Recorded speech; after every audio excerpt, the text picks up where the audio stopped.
حس سودا وشرح سودا أما يا بوي بيبي وحنا ما خشيك عن سودا أو صاف باي ولي بان قاعد وحن قال وحن كذا وين يجين سودا لوجو ما أنا شيء كناي سودا أنا ويا كناني سودا هلي وحنا يجين وانا وذنا قناية سودا أنا قليا ماشي روح أنا كقليا سودا نوض قلي ذي ذو وحنا نوم إيه سودا بيجي بني شرب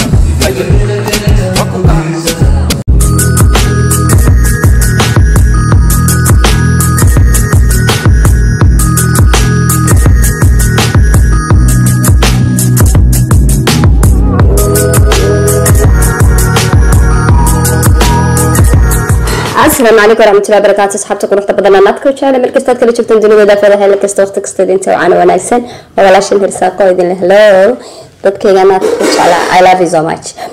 أما بعد يا أصحابتي قروحة بدنا وحمد لله أنا كشكل قصة إنه شعرك هاي رأتك وعجبك هاي حلف يشعل هو رأي غالد ما أنتوا حكى لنا بارت 3 إن شاء الله بإذن الله كريم حرجينا يا إن هذا الصعوتان channel ka waxaan ku wardameel u leeyahay hala geeyo subscribe ta like ta lagu wada hadno way castay naga cadeeya share tan sii daaya absolutely hello idin jeceliya Allah idin jecelaado hadii aan bilaabano qabaati tiri sidatan ay ku bilaabaysaa wiilkii hooda la doonayay wuxuu isku dayay inuu hooda gaar u la baxo balse intaanu la hadal ayay ardaydii su'aalo kala hortageen wiilkii waxayna weydiiyeen ka waran siday iskugu nuurayaan Khalid iyo hoodo isagoon jawaabin ayay arday kala hadana ku yiri saaxiib haday lamaane noqdaan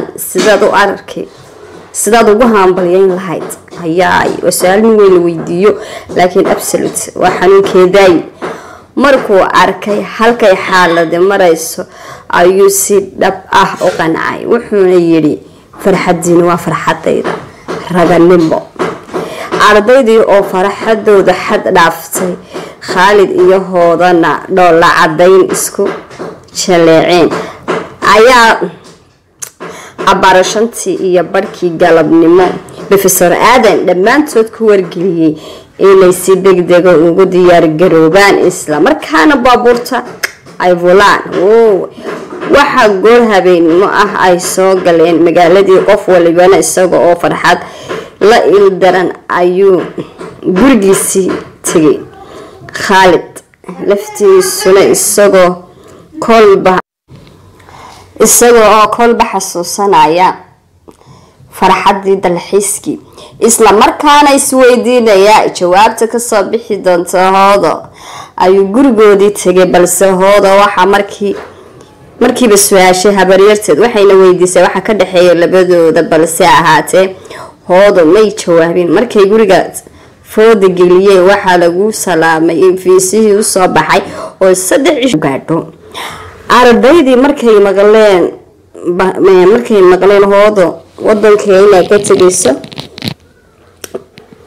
waxay abaabuleen xaflad sagootin ah oo lagu macasalaamaynayo hoodo Khalid wuxuu ku go'aansaday inuu caawa warcad ka soo qaado hoodo aad ayuu labistay wuxuuna gacanta ku sitaa ubax guduudan hadiyad uu ugu talagalay hoodo hotelka ayaa la isugu imanaya ardaydu way dheeyeen hoodana kama maqlo hotelkii baa markaa lagu sugay laakiin waxa la sugay Khalid oo ahaa shakhsi aad loo taageero abar markii la sugayo oo la raagsaday ayaa lagu tashtay in xafladda la bilaabo waqtiga oo yar awgeed hoodo u qaadan la maqnaanshaha Khalid sababtoo ah waxay doonaysay inay Khalid go'aan cad ku kala tagaan oo ay hubsato inuu caashiqo dhabka yahay maadaama ay bari 7 subaxnimo diyaaradda ku qoran tahay xafladii way dhamaatay waxayna ardaydii si meeqam sare leh ku sagootiyeen hoodo waana lagu kala tegay. wiil iyo gabar ardayda kamid ahaa ayaa isweydiiyey maqnaanshaha Khaalid waxayna tageen gurigoodii Khaalid balse dadkii guriga joogay waxay yiraahdeen Khaalid intuu labistay ayuu fiidkii naga baxay. labadii arday waxay damceen inay baadi goobaan laakiin meel ay u dhaqaaqaan ayay garan waayeen. Khaalid cid ka war haysa ma jirto. qadar baa dhacay oo fiidkii isaga oo xafladda ku socda ayuu la kulmay laba nin oo burcad ah oo isku dayaya inay gabadh xoolaan.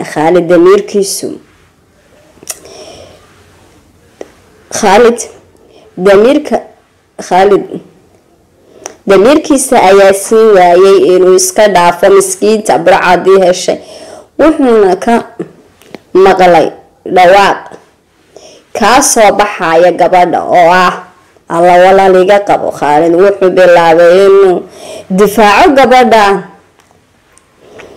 aad ayay u dagaalameen laakiin Khaalid ayaa madaxa lagaga dhuftay dhagax wuxuuna ku dhacay dhulka wuuna miyir doorsoomay. burcadii markay arkeen inuuna fardhaqaajinayn ayay baxsadeen iyaga oo ka baqaya inay naftuba ka baxdo. Khaalid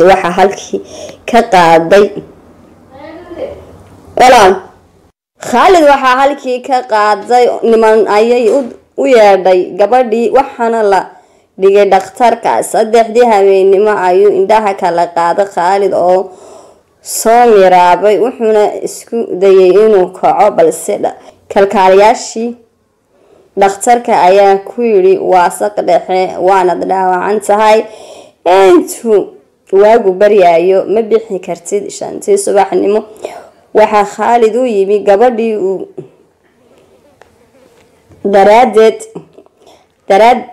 daraadeed halista u galay oo ay la socdaan dad badani. markay xaaladiisa arkeen inuu nool yahay ayay gabadhii weydiisay Khaalid reerkoodii iyo meel lagala xidhiidho laakiin Khaalid wuxuu gabadhii ka codsaday inuu fariin u dhiibo. fariinta oo ku socoto hoodo way ka aqbashay waxayna u dhaqaaqday gurigii hoodo oo u soo tilmaamay. waxay raadisay goor 8 aroornimo tahay waxayna aragtay guriga baabuur hortaagan gaariga alaab lagu guraayo waxayna weydiisay dadkii gabadha hoodo la yiraahdo. waxa lagu yiri gudaha ayay ku jirtaa hore u soco. gabadhii markay gurigii sidaa u gashay waxay isha ku dhufatay 2 hablood oo wada hadlaya. mid waxay leedahay ninkaasi waa beenaale oo way cadhaysan tahay. midda kalena waxay leedahay walaalahoodo shaydaanka iska naar. laakiin gabadhii fariinta siday ayaa tidhi idinkoo raalli ahooda waate. intay labadoodu soo jaleeceen ayay hooda tidhi waykan. gabadhii waxay tidhi isma garanayno fariin ayaan kuu sidaa. hooda ayaa tidhi yaa kuu soo dhiibay. gabadhii ayaa tidhi wiil Khaalid la yiraahdo ayaa ii soo dhiibay. hoodo markii horeba way cadhaysnayd markay magacii maqashay waxay tidhi ma arki karo mana maqli karo u celi fariintiisa. balse hoodo saaxiibadeed ayaa tidhi hooday waa ku sidee ma adigoon waxba hubsan ayaad cadhoonaysaa. hoodo iyadoo cadhaysan ayay saaxiibadeed ku hor akhriday fariintii waxaana ku qornayd walaalahooday haddaan ku calfan waayey waa nasiibe ducan kugu ogahay. hoodo markay kelmadaasi dhigaheeda ku dhacday ayay qalbiga ka naxday. daqiiqado markii la aamusnaa ayay gabadhii fariinta siday isku dayday inay iska noqoto laakiin intayna dhaqaaqin ayay dib u soo jeesatay. waxayna tidhi walaal hoodoy Khaalid imuu sheegin gurigooda kiina ayuu ii tilmaamay ma ii tilmaami kartaa. si dadkoodii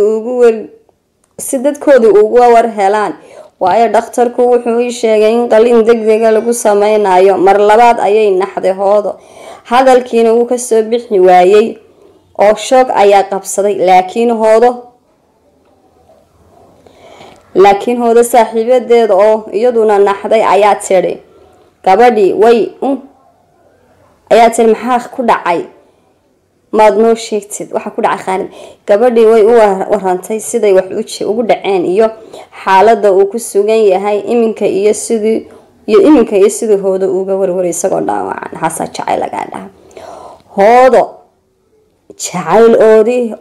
jacayl oodihiisii wataa dabarka soo goostay, wuxuuna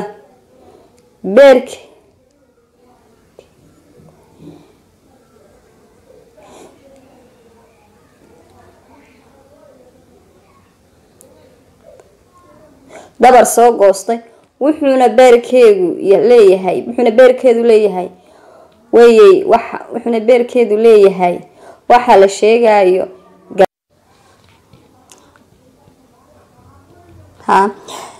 waxaana beerkeedu hayn waayay galgacayl aan yarayn baa ku habsaday. tin iyo cirib dhidid baa qooyay. galgacayl iyo kal iyo laab ayay jirdhacootay. jacayl baa isku jebiyey indhihii. ilmo aan xad lahayn ayaa ka daadanaysa hoodo. iyadoon dhana eegin ayay dhakhtarkii gashay. waxayna aragtay ardaydii jaamacadda oo dhammaan wada jooga oo aada u murugaysan. waxay istiri malaha wuu dhintay oo qof ay wax weydiiso ayay garan weyday.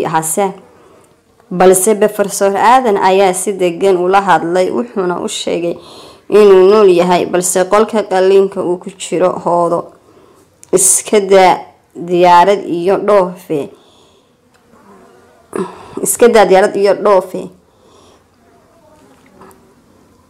nafteeda ayay ilowday habaryarteed oo ka daba timiday una sida fiisihii iyo baasaboorkii. intay ka qaaday ayay googoysay. nasiib wanaag Khaalid wuu soo kacay, waxaana usoo galay ardaydii oo dhan. waxa ag fadhiisatay hooyadii hoodo. farxad iyo yididiilo ayaa gashay, laakiin waxay weyday awood ay qolkii ku gasho. balse Professor Aadan ayaa niyadda u dejiyay oo ka caawiyay in mar uun indhaheeda inay qabtaan. ugu dambeyn waxay noqdeen lamaanihii guuleystay. lamaane nolosha qaybsada isla qaybsaday, waxaana u bilaabmatay nolol cusub. sanad walbana waxay u dalxiis tagi jireen goobtii la magac baxday dalxiiska caashiqa ee ay jawiga aadka u macaan kusoo qaateen iyo farxadda. waxaan kugu wiri sadaada loo dabaaldegayay iskugu macyaar baa ka dhacaya naba caadi maaha. asxaabta quruxda badan aadka u jecel maanta part 3 ayuu ku eg yahay. sidaas ayuuna inaga dhamaaday mawduuceena calaf iyo jacayl. labadii arday ee aadka soo jeclaana sidaa ayay ku mid Khaalidna jacaylkiisa uu ku guuleystay oo uu hantiyay hoodana sidaa ayay dhoofiga ka baaqatay. asxaabta quruxda badan aadka u jecel inta barnaamijka lamida ku kulmi doono. waxaan idin leeyahay love you, aad baan idin jecelahay. hello guys, channelka sii jiida waa idinka. goodbye.